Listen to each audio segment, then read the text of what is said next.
সালামু আলাইকুম আদাব, সবাই কেমন আছেন? আশা করি সবাই ভালো আছেন। সো আজকে আমি কনজিউরিং দ্য লাস্ট রাইটস নিয়ে কথা বলবো। ছবির ডিরেক্টর কিন্তু আমাদের খুবই পরিচিত এবং ছবির শুরুতেই আমি ডিরেক্টরের কিছু কথা বলিনি। মাইকেল চ্যাভেস কিন্তু এর আগে অনেকগুলো ছবি কনজিউরিং এর ইউনিভার্সে ডিরেক্ট করেছেন। প্যাট্রিক উইলসন, ভেরা ফার্মিগা হচ্ছে এখানকার লিড। বরাবরের মতোই তাদেরকে দেখা যায় তাদের নিজস্ব মিউজিয়াম যেটা আছে যেখানে তারা কাজ করেছে সেখানে অনেক আর্টিফ্যাক্ট নিয়ে একজনকে নিয়ে বলতে দেখা যায় এখানে ঢোকার আগে আমরা এর আগে যেই সব জায়গায় গিয়েছি ভিজিট করেছি এবং তারা আসলে তো সোজা বাংলা কথায় ওঝা। তো এই জিনিস নিয়েই শুরু হয় নান থেকে শুরু করে সব তারা যেসব জায়গায় মানে স্পিরিট ইরাডিকেশন করেছে সেই জায়গাগুলার তাদের হয়। এখানে অ্যানাবেল ডল থেকে শুরু করে নানের যত তারা বেসিক্যালি ওঝাগিরি করে যেসব জিনিস থেকে স্পিরিটগুলোকে বের করেছে সবই দেখা যায়।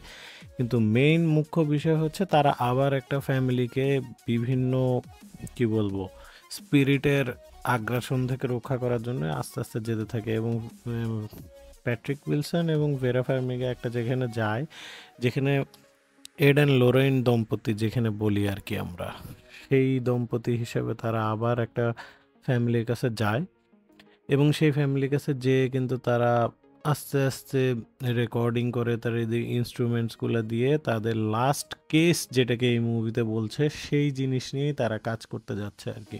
এখানেও বরাবরের মতো একটা ফ্যামিলি, খুব হ্যাপি একটা ফ্যামিলিকে দেখা যায় এবং এখানে কিন্তু আস্তে আস্তে তারা স্পিরিটগুলো দেখতে পারে। এই মহিলার পিছনে দেখেন যে একটা হাত দেখতে পাচ্ছে, তো লোরেন দেখতে পাচ্ছে। এবং এখানে আমার কাছে মনে হয়েছে এই মুভিটা যেহেতু আমাদের আগের ফ্র্যাঞ্চাইজের ডিরেক্টরই করেছে এবং অনেকটাই অনেক কিছু খাপ খাইয়ে মিল আছে, সামনে হয়তো আরও অনেক কিছু দেখা যাবে আর কি।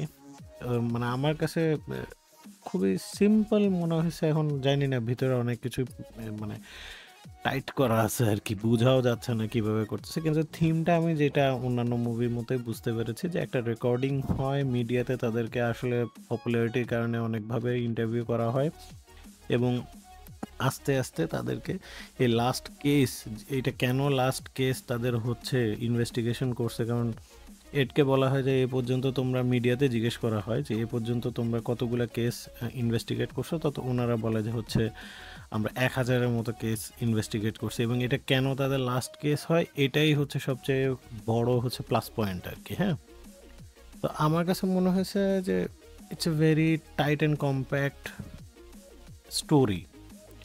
অনেকগুলা ক্যারেক্টার আসে এখানে, এই ক্যারেক্টারটা কেন আসতেছে এটাও বুঝতেছে না। তারপরে আরও কিছু মহিলা আছে এখানে, উম, মানে হরর ক্যারেক্টার আছে আর কি। স্পিরিট তো ওদের অনেকগুলা থাকে, একটা ইনভেস্টিগেশনে গেলে কোনটা যে কি কারণে প্রবলেম ক্রিয়েট করতেছে এটাও বোঝা যাচ্ছে না। জাম্প স্কেয়ারসগুলো ভালো ছিল। এটা একটা টাইট স্টোরি আর কি আমার কাছে যেটা মনে হয়েছে। তো কেন এটা কি কারণে তাদের লাস্ট কেস হয় এটা নিয়েই হচ্ছে ফুল মুভিটার এক্সপ্লেনেশন এবং এড অ্যান্ড লোরেনের শেষের দিকের কেস এটা হচ্ছে মানে শেষ আর কি। তো আশা করি, আমার কাছে মনে হয় এই স্টোরিটা একটু ইম্প্যাক্ট ফেলবে, দেখা যাক কতটুকু ইম্প্যাক্ট ফেলে। এবং লাস্ট মোমেন্টে নান ট্রিলজির সাথে এটার কোনো সম্পর্ক আছে কিনা এটা আমার দেখার ইস্যু আছে, কারণ নানের মনে হয় পার্ট 3 করারও প্ল্যান করতেছে এবং ব্যাক টু দ্য মানে পাস্ট আর কি, টাইম ট্রাভেলের ক্ষেত্রে কয়েকজন ক্যারেক্টার এখানে দেখায় যেটা লাস্ট নানের আগের মুভির সাথে রিলেটেড আর কি। তো লেটস সি হোয়াট হ্যাপেন্স। আমার কাছে মনে হয়েছে এই মুভিটা পাস্ট বা প্রিভিয়াস ইনস্টলমেন্টগুলো না দেখলে যে একবারে বোঝা যাবে না তা না। এখানে বেশ কিছু অ্যাঙ্গেল আছে, আমার কাছে মনে হচ্ছে একবারে ফ্রেশ ভাবে দেখা যাবে, অস্বাভাবিক কোনো রিলেশন বা বুঝতে পারতেছি না এরকম কিছু হবে না। কিন্তু বেসিক্যালি হচ্ছে একটা ফ্যামিলিকে একটা আত্মা বা কয়েকজন আত্মা ডিস্টার্ব করছে এবং এখানে এডেন লোরেন এসে ইনভেস্টিগেট করে ওই ফ্যামিলিকে কিভাবে উদ্ধার করে, এটাই হচ্ছে ঘটনা। কিন্তু হয়তো এটা তাদের লাস্ট কেস, সেই লাস্ট কেসটা কেন এখানে এক্সপ্লেনেশন থাকবে অবশ্যই। এই ফ্যামিলিতে একটা মেয়েকে হন্ট করে বেড়ায়, লাস্টে তাকেই হচ্ছে বশ করে বসে। তো এটাই হচ্ছে পুরা কনজিউরিং দ্য লাস্ট রাইটস হচ্ছে কাহিনী। তো আশা করি আপনাদের এই রিভিউটা ভালো লেগেছে এবং অবশ্যই আপনারা ট্রেলারটা দেখবেন, তাহলে আরো ডিটেল জানতে পারবেন। কিছু জায়গায় আমি ক্লিপস দেওয়ার চেষ্টা করেছিলাম, সো অ্যাট্রাকটিভ হয় নাই, কারণ অনেক জায়গায় কপিরাইটের কথা আসতেছিল। তো যার কারণে এখানে আর তেমন ক্লিপস ব্যবহার করিনি ট্রেলার থেকে। ট্রেলারের লিঙ্কটা দিয়ে দিয়েছি এবং থ্যাংক ইউ ভেরি মাচ আমার এখানে সাবস্ক্রাইব করার জন্য। আমার সাবস্ক্রাইবার বেড়েছেও, থ্যাংক ইউ নতুন সাবস্ক্রাইবারদের এবং ওয়েলকাম টু আওয়ার ফ্যামিলি। আশা করি আপনাদের এই রিভিউটা ভালো লেগেছে এবং সামনে আমাদের আরও অনুপ্রেরণার মাধ্যমে আমাদেরকে লাইক অ্যান্ড সাবস্ক্রাইব করবেন। সামনে অনেকগুলো মুভি রিভিউ আসতেছে, ডেইলি আমরা আপলোড করতেছি দুপুর 12টার পরে Bangladeshi time. So watch out on that.